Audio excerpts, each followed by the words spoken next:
Baik, bismillahirrahmanirrahim. Assalamualaikum warahmatullahi wabarakatuh.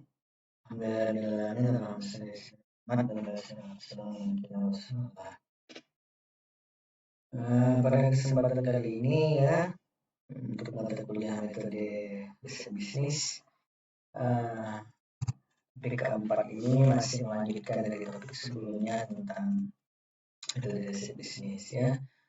Pada kesempatan yang lalu kita sudah bahas tentang apa itu penelitian, apa itu uh, permasalahan, dan saya juga sudah jelaskan berapa bab saja yang ada di dalam itu dan untuk penyusunan proposal. Tujuan dari materi kuliah ini adalah sebenarnya seperti yang saya sampaikan dan saya ulang terus bahwa tujuan penelitian ini adalah tujuan dari mata kuliah ini adalah bagaimana Anda nanti ketika di semester 7 bisa mengajukan judul ya, bisa membuat proposal sehingga proses kuliah Anda lebih cepat. Nah, untuk itu mari kita lihat dan kita bahas satu persatu ya, apa saja isi di dalam proposal penelitian di Fakultas Ekonomi Universitas Pennsylvania. Berikut ini adalah penjelasan.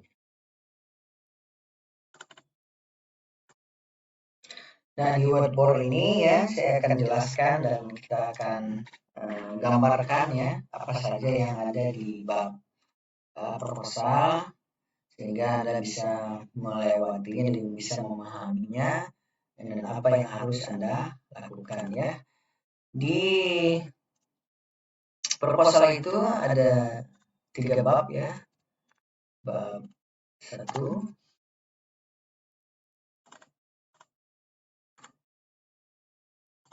ya.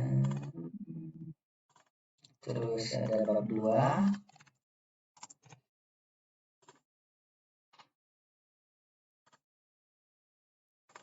berikutnya adalah bab 3 ya. Dan dalam satu semester ini kita akan bahas setiap bab satu persatu sehingga Anda dapat mudah memahami mata kuliah ini ya. Nah, ini saya bagi menjadi 3 bagian, 3 bab. Nah, silahkan Anda kita pelajari nanti satu persatu ya. Untuk pertemuan keempat ini, saya yakin Anda sudah paham tentang definisi, sudah paham objek penelitian ya. Nah, yang berikut ini kita akan bahas. Yang pertama adalah bab 1 isinya pendahuluan ya. Saya yakin semua sudah tahu tentang bab pendahuluan ini ya. Nah, pendahuluan ini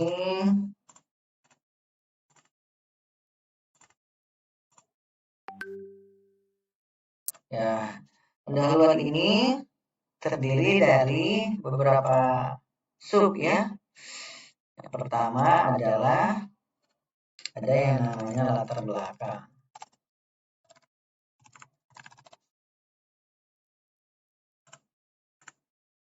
Ya, di bawahnya kita buat ada yang namanya latar belakang ya. Yang berikutnya ada rumusan masalah ya.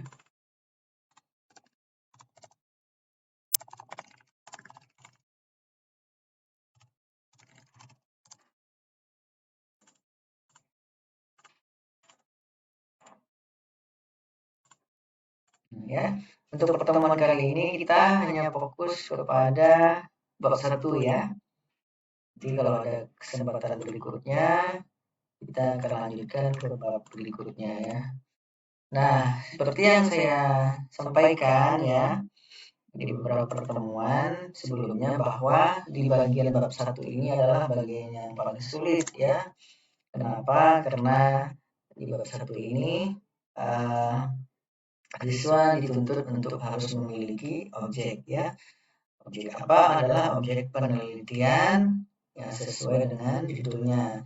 Dan sudah saya kasih tahu dan saya sebutkan bahwa untuk syarat mengajukan judul itu adalah harus memiliki objek penelitian, harus memiliki judul, dan harus memiliki 3 artikel yang berkaitan dengan penelitian Anda.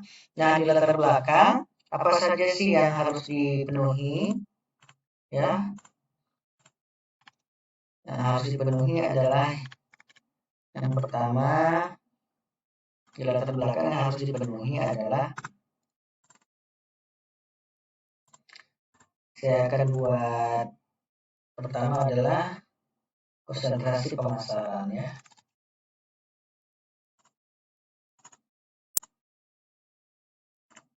Nah, pemasaran itu nanti yang dibutuhkan di latar belakang adalah pertama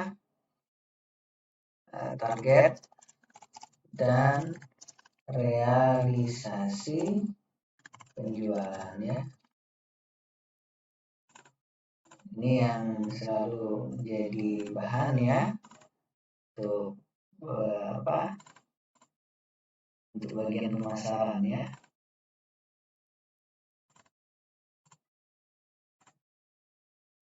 Nah, jadi tugas mahasiswa adalah mahasiswa sudah harus memiliki data, ya, kepada yang didapatkan langsung oleh perusahaan.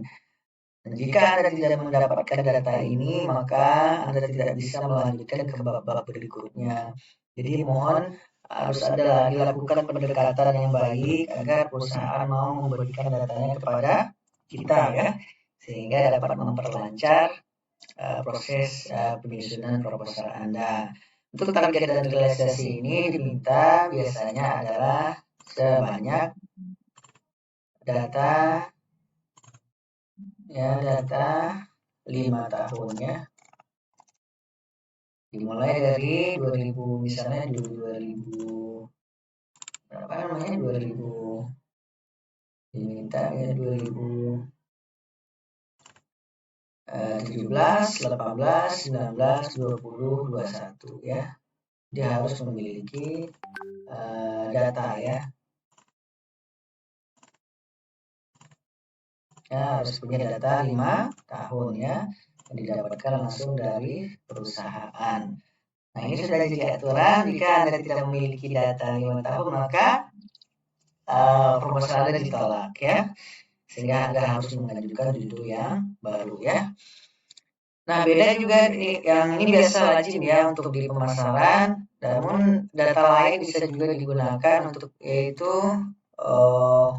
tingkat kepuasan,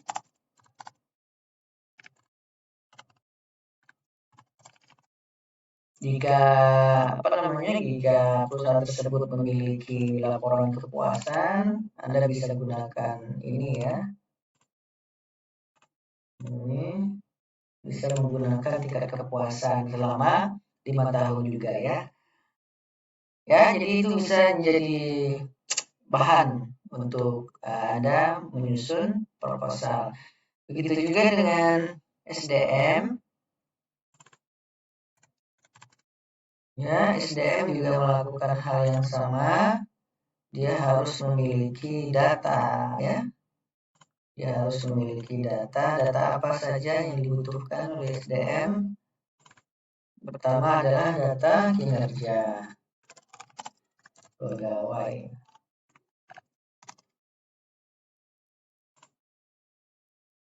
Ya, bisa juga menggunakan data absensi. Ya, ini bisa digunakan, biasanya digunakan oleh konsentrasi dari konsentrasi dari SDM, ya.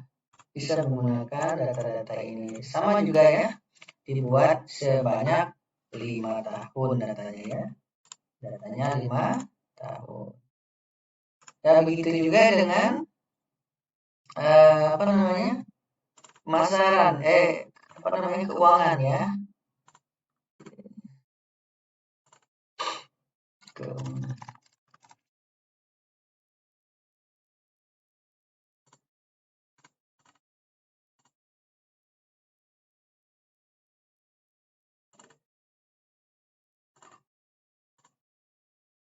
Keuangan, ya. Keuangan juga menggunakan data yang sama, ya. Seperti data kinerja keuangan selama 5 tahun juga ya. Apakah dia mengalami kenaikan atau mengalami penurunan ya. Terus nilai saham boleh juga ya. Nilai saham.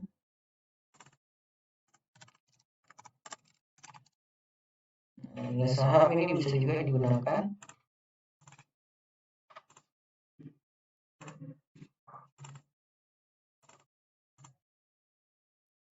nilai saham bisa juga digunakan dan sama juga selama 5 tahun. Nah, inilah bentuk-bentuk yang harus Anda penuhi di latar belakang ya.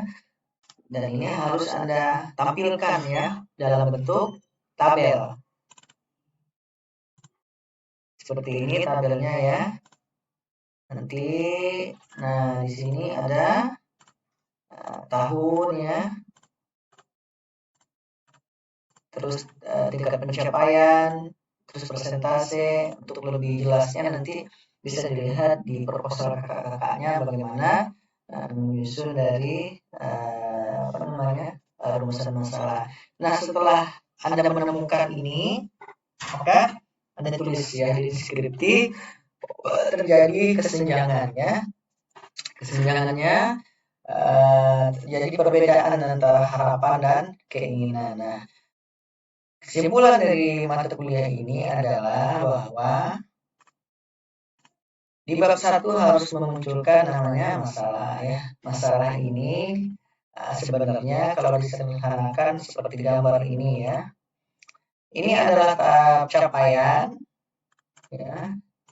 Sedangkan ini adalah